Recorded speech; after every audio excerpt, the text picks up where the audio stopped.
pakai isi.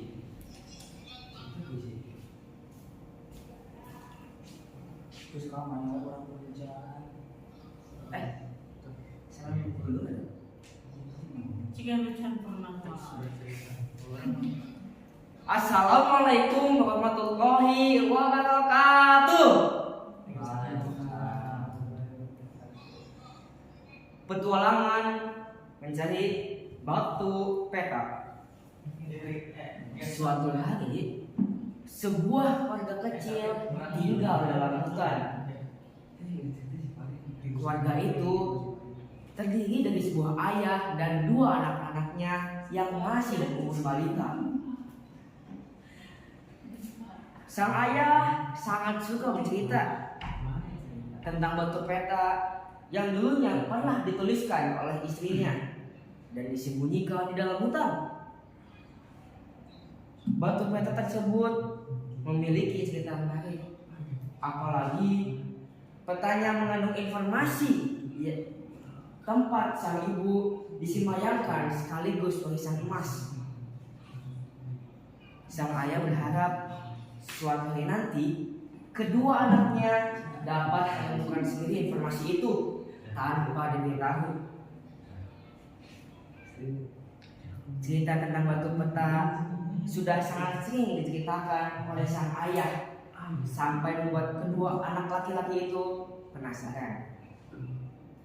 Akhirnya kedua anak laki-laki itu memutuskan melakukan perjalanan untuk menemukan batu peta yang disembunyikan oleh ibunya di hutan tersebut.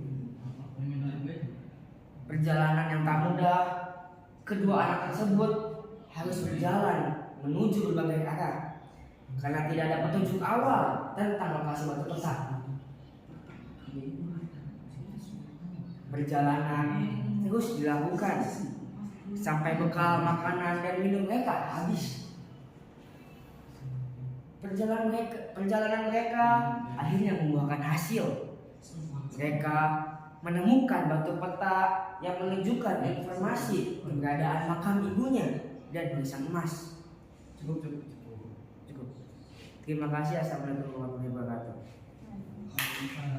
Selanjutnya Adit. Haikal Kian. Mana? Adit.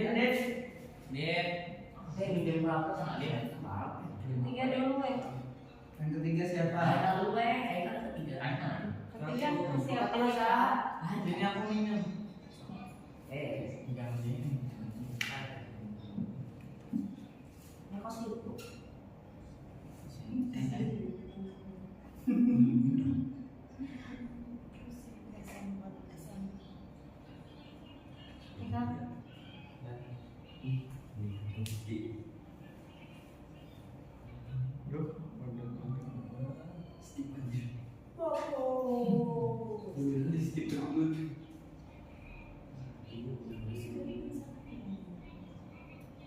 Milan tampil apa? Mau tampil apa? Puisi. Puisi. Sama Insan puisi ya? Gian? Jangan dia puisi ngomong dia. Iya.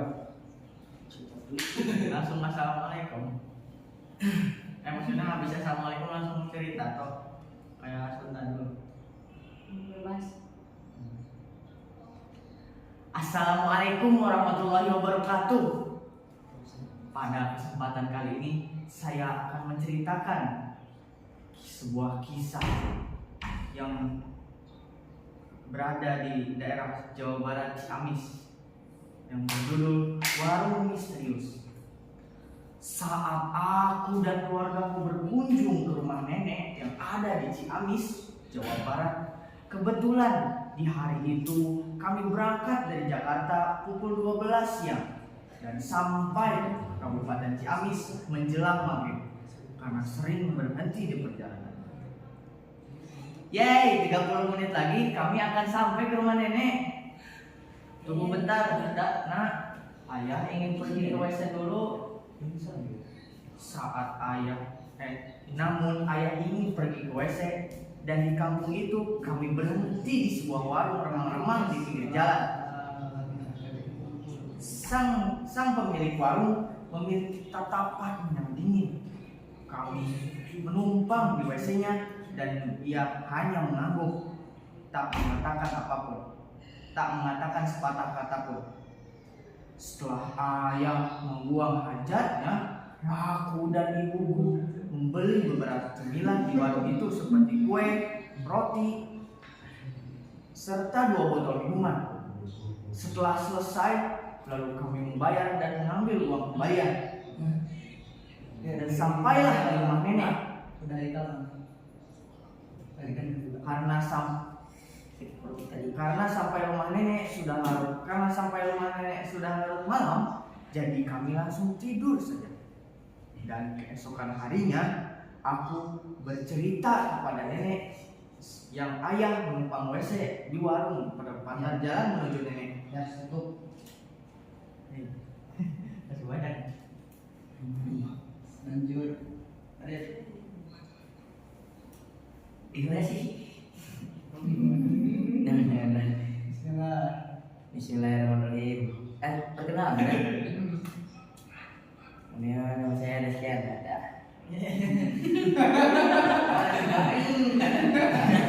Ya benar. Belum ini dan apa main ini yang kita menceritakan tentang maling kundang si anak durhaka. Dahulu kala di Padang Sumatera Barat, tepatnya di perkampungan, pada air manis dan seorang janda bernama Mande Rubaya. Itu. Ya, dan Lanjut. dia mempunyai seorang anak yang bernama Maling Gundang. Maling sangat disayangi oleh ibunya karena sejak kecil Maling sudah ditinggali oleh orang tuanya, ayahnya.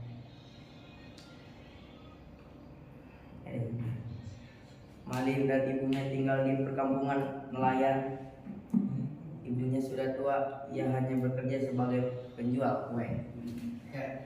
Gitu. Bu, sekarang cobain baca puisi. Baca puisi dia. Searching ya, ada nggak puisinya? Bu, baca puisi. Apa sih?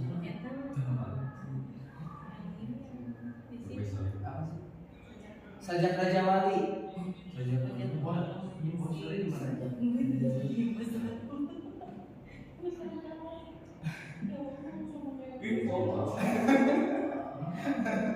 Sajak Raja Wali. Sajak Raja Wali. Judulnya Karya W.S. Rendra. karya W.S. Karya Rendra. W.S. Rendra. Sebuah sangkar besi. Ya itu, Sabdir saya. Udah.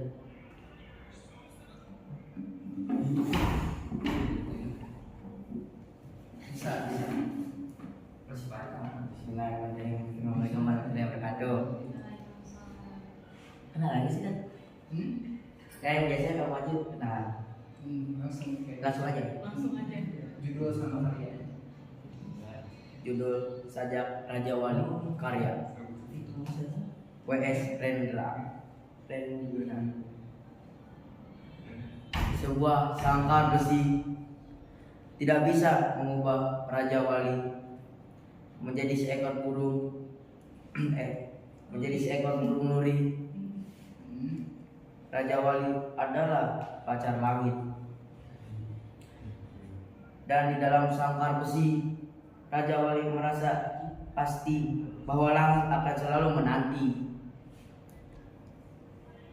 Langit tanpa Raja Wali adalah keluasan dan kebebasan tanpa sukman. 7 langit, 7 Raja Wali, 7 cakrawala, 7 penggembara. Raja Wali terbang tinggi, memasuki sepi memandang dunia. Raja Wali di sangkar besi duduk bertapa mengolah hidupnya. Aduh. Ya. Aduh, Gusti. Makasih. Aduh, malah. Ayo lanjut. Bagian. Siapa yang dia? Diana. Enggak. Eko. Cobain dua ya. Ya. Dua-duanya. Oh, Haikal juga berarti. Puisi dulu kan mabok.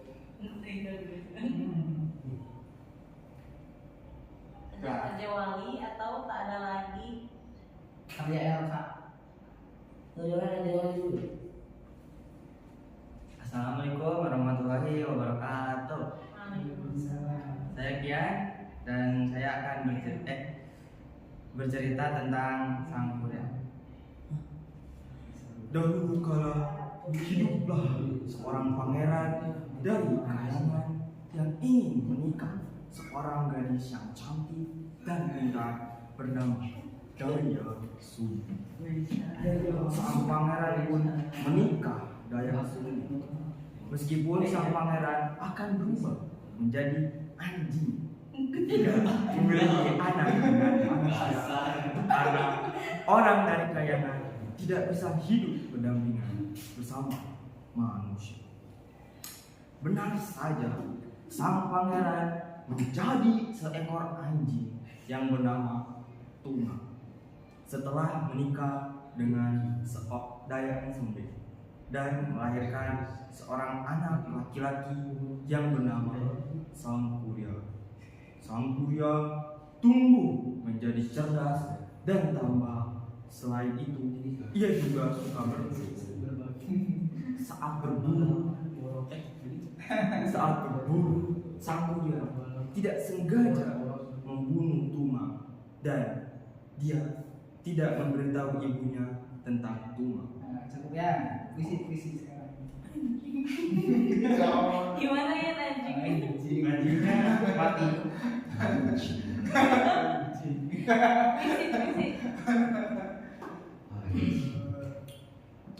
Gian kalau ngapalin cepet gak? Lumayan. Tadi cobain ngapalin ya. Apa ya? Ceritanya. Oh. Ya nanti bukan yang itu. Kalau lulus bukan yang itu. Satu aja. Satu aja. Baca puisi. Cobaan. Ciparin tuh. Ya hayang Gian.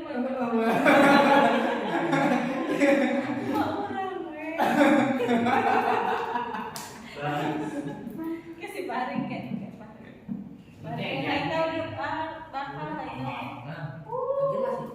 Sebuah sangkar besi tidak bisa mengubah Raja Wali. Jadi seekor burung duri. Raja Wali adalah pacar langit.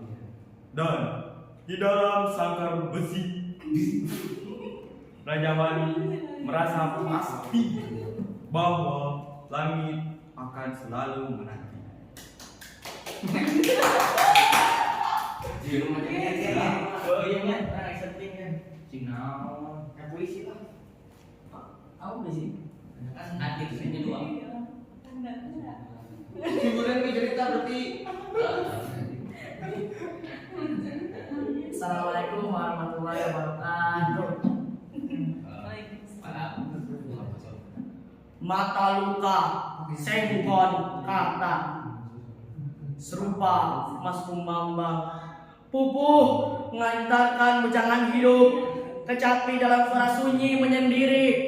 Pupuh dan kecapi membalut nyeri, menyatu dalam suara genting.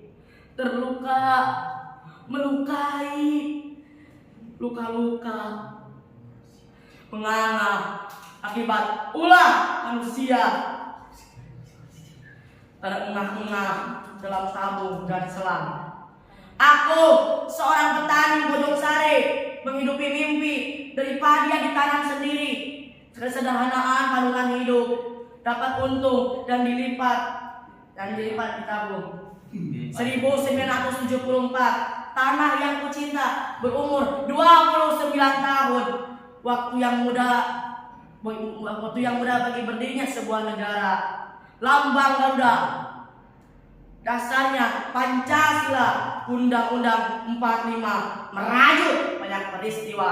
Peralihan kepemimpinan yang mendesak Bung Karno diganti Pak Harto dengan dalih keamanan negara. Pembantaian 6 jenderal, 1 perwira, 6 jam dalam 1 malam, mati di lubang tak berguna. Tak ada dalam perang Mahabharata, bahkan di sejarah dunia hanya ada di Indonesia.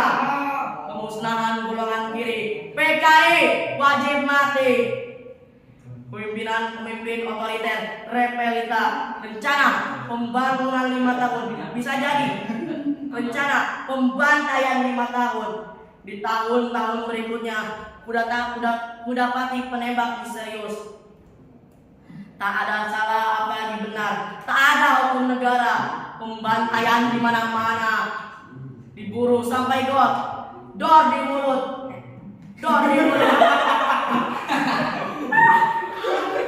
Salah.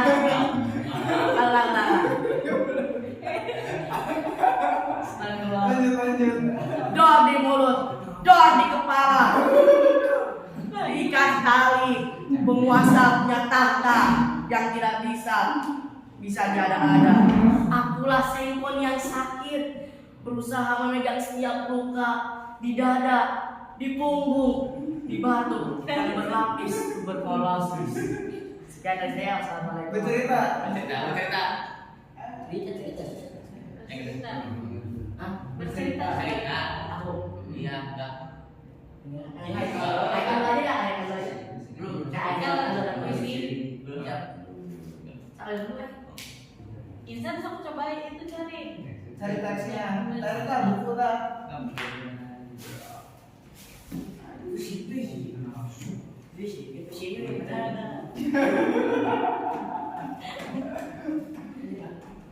Mata luka Sengkon Karta, serupa Mas Kunambang, pupuh mengantarkan wejangan hidup, kecapi dalam suara sunyi menyendiri, pupuh dan kecapi membalut diri, menyatu dalam suara ini. Terluka, melukai, luka-luka, menganga akibat ulah manusia, tengah-tengah dalam tabung. Aku seorang petani Bojong Sari, menghidupi mimpi dari padi yang ditanam sendiri. Kesederhanaan tentang hidup dapat untung dilipat dari tabung. 1974, tanah air yang kucinta berumur 29 tahun. Waktu yang muda bagi berdirinya sebuah negara. Lambang Garuda, dasarnya Pancasila, Undang-Undang 45 merajut banyak peristiwa. Peralihan kepemimpinan yang mendesak Bung Karno diganti Pak Harto dengan dalih keamanan negara. Pembantaian 6 jenderal, 1 perwira, 6 jam dalam 1 malam, mati di lubang berguna. Tak ada dalam perang Mahabharata, bahkan di sejarah dunia, hanya di sejarah Indonesia. Pemusnahan golongan kiri, PKI wajib mati. Pemimpin otoriter, repelita, rencana pembangunan 5 tahun bisa jadi rencana pembantaian 5 tahun. Di tahun-tahun berikutnya kudapati penembak misterius. Tak ada salah apalagi benar, tak ada hukum negara. Pembantaian di mana-mana, diburu sampai dor di mulut, dor di kepala, diikat, ditali, dikafani karma. Penguasa punya tahta yang tak ada bisa ada. Akulah Sengkon yang sakit, berusaha mengenang setiap luka di dada, di punggung, di batu yang berlapis tuberkulosis. Ya, terima kasih. Saya kalau Fadil. Mana Fadil? tadi keluar dulu Pak. Samsan. Mana? Kalau keluar Samsan. bercerita. Ada kan setan. Mari mengayo saja. Deal, deal. Deal baca puisi deal. Ketagihan kenapa harus Cerita aja lah. Sambil dealnya. Baca cerita dan baca puisi. Dimas mau jadi pelatih. Sambil cobain Dia mana kan? Dimas harus ngelatih kalau kamu.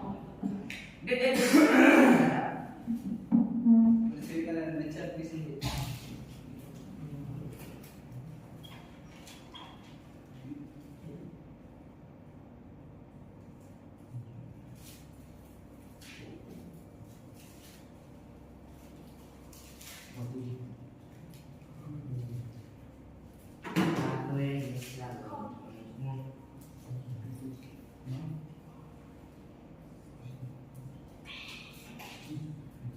Assalamualaikum warahmatullahi wabarakatuh.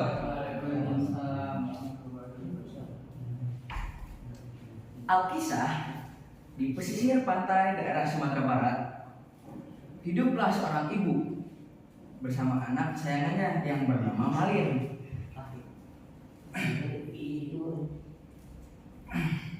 Sejak suaminya meninggal, ibu Malin harus berjuang mati-matian untuk menghidupi Malin. Meski begitu, dia tetap merasa bahagia karena Malin merupakan anak yang penyayang. Dia juga sangat manja. Malin akan selalu menemani ibunya bekerja dan berjualan ikan. Semakin hari, Malin semakin beranjak dewasa. Ia merasa sudah saatnya untuk menggantikan ibunya bekerja. Namun, Malin memiliki keinginan lain ketika melihat banyak teman sebayanya yang kaya raya dalam waktu cepat setelah berjualan di kota. Mak, Malin ingin merantau ke kota seberang. Malin akan menghasilkan banyak uang untuk emak di sana. Ibu Malin sangat terkejut mendengar keinginan putra kesayangannya itu. Jangan Malin, tetaplah di sini bersama emak. Emak tidak ingin ada hal buruk yang menimpamu jika merantau di kota.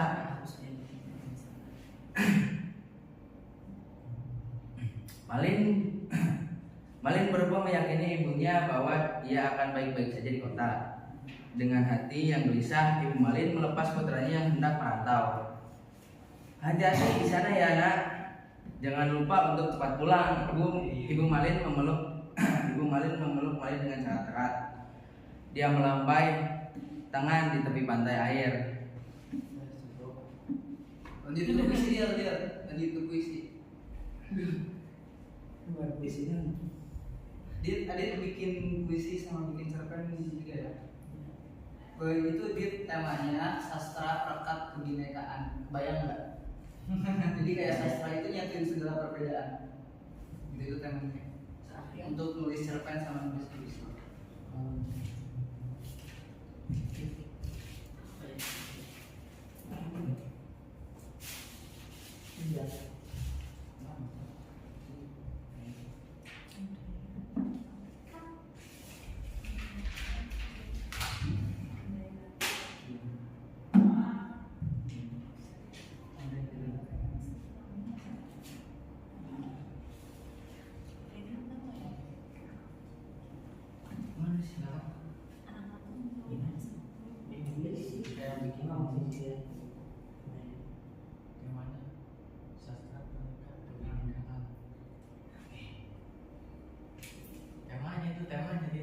Pikir-pikir batur.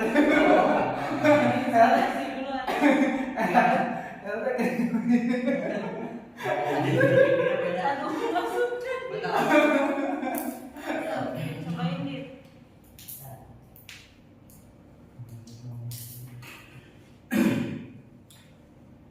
1966. Pengkhianatan itu telah terjadi.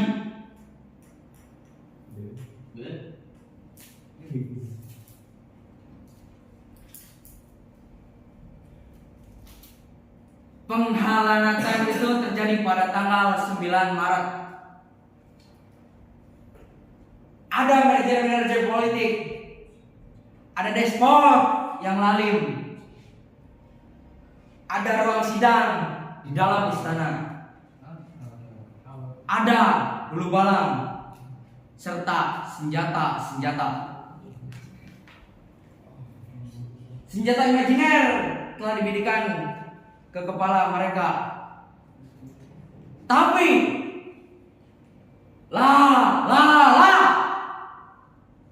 di sana tidak ada kepala. Tapi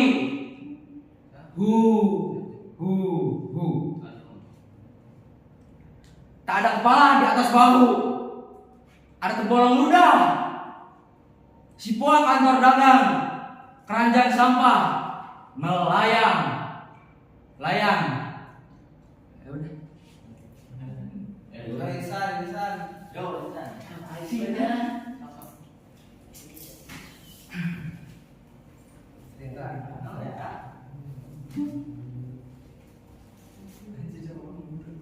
Assalamualaikum warahmatullahi wabarakatuh.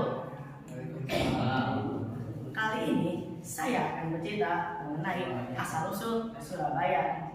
Dahulu di lautan luas sering terjadi perkelahian antara ikan hiu sura dan ikan buaya. Mereka berkelahi hanya karena berebut mangsa. Keduanya sama-sama kuat, sama-sama tangkas, sama-sama cerdik, sama-sama ganas, dan sama-sama rakus. Sudah berkali-kali mereka berkelahi pun belum pernah ada yang menang ataupun kalah. Akhirnya mereka mengadakan perjanjian. Aku bosan terus berkelahi Sura, buaya, kata si yang Sura. Aku juga Sura. Yang harus kita lakukan agar kita tidak lagi berkelahi apa ya? Hanya buaya. Ikan hiu Sura yang sudah memiliki rencana untuk menghentikan perkelahian dengan buaya segera menangkap. Untuk mencegah perkelahian menjadi daerah kita, sebaiknya kita membagi daerah penguasa kita menjadi dua. Aku berkuasa di daerah seluruh air, dan kau berburu mangsa di daratan. Ya, cukup. Terima kasih. Udah semua berarti ya? Ayo kak. Ayo apa lagi? Isi oke sob.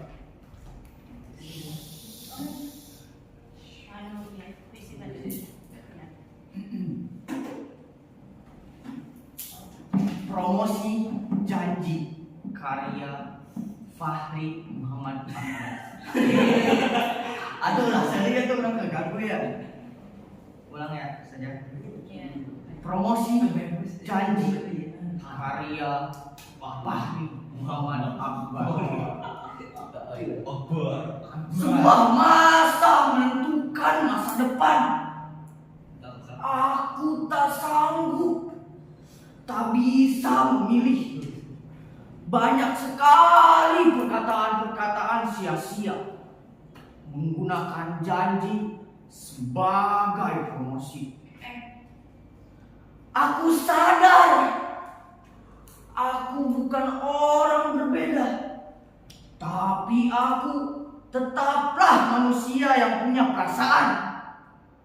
Tak bisa dipalsukan janji manismu. Janji manis terucap di awal, fakta pahit terjadi di akhir. Dengan menghalalkan segala cara demi terwujudnya sebuah harapan, menjadi orang yang punya jabatan. Kini gelap telah membuat sarang di hatinya. Sekian, assalamualaikum. Udah? Berani-beraninya kamu baca yang di depan penulisnya. Kemarin juga kan saya yang belum dibacain sama yang bapak. Panjang. Iya namanya. Kan ngobrol sedih. Ini udah? Ini itu. Oh udah. Belum.